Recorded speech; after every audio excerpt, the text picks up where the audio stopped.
What happens to the world's food supply when war breaks out in one of the most important energy regions on Earth? Right now, conflict in the Middle East is doing more than affecting oil. It's shaking the foundations of global agriculture. In this video, we'll break down what's happening to oil, fertilizer, and food prices, what the next 6 months and 12 months could look like, which countries are most at risk, and what you can do to secure your own food supply.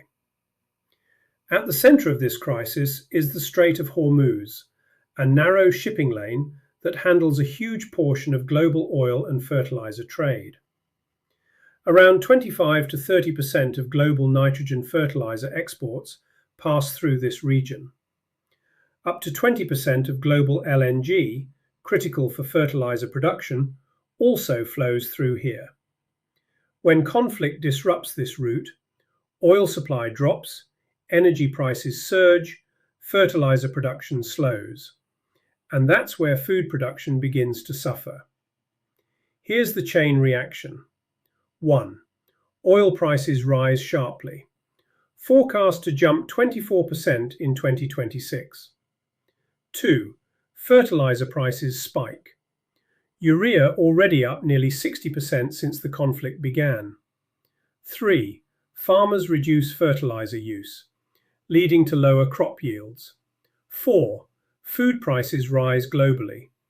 Wheat, maize, and oils already increasing. This isn't theoretical, it's already happening. Over the next 6 months, expect higher prices everywhere. Food price index rising globally. Energy and transport costs feeding inflation. Farmers under pressure. Many farmers delaying planting, some switching to lower input crops like barley. Regional impacts. Asia and Africa, most vulnerable due to fertilizer imports. Australia and New Zealand, rising input costs but still food exporters. Europe and US, more resilient but still facing price shocks. Food insecurity rising, up to 45 million people at risk of hunger this year. If disruption continues for a year, crop yields decline. Reduced fertilizer use lowers production of wheat, rice, maize. Long-term food inflation.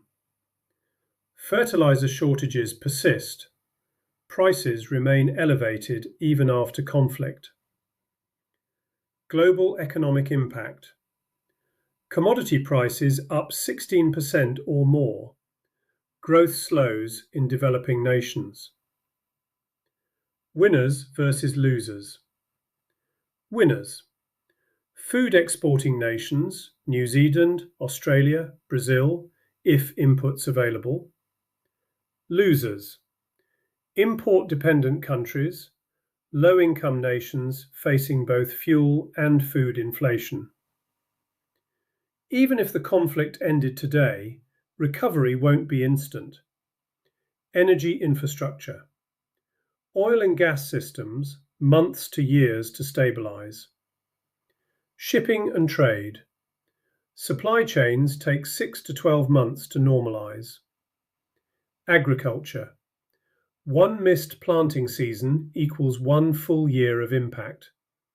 And fertilizer markets may not stabilize until late 2026 or beyond. So what can individuals do? 1. Grow your own food. Start simple. Potatoes, beans, leafy greens.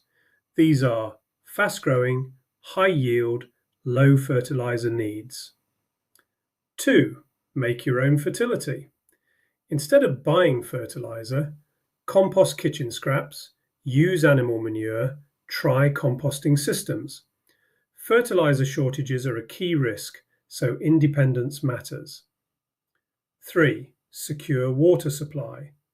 Rainwater tanks, efficient irrigation, mulching to retain moisture. 4. Build food reserves. Store staples, rice, flour, dried beans. Think in months, not days. 5. Change buying habits. buy seasonal, local food, reduce waste, and support local growers. The world's food system is deeply connected to energy, and right now that connection is under strain. In the next year, we're likely to see higher food prices, lower crop yields, and greater pressure on vulnerable nations. But at the same time, this is a moment of opportunity.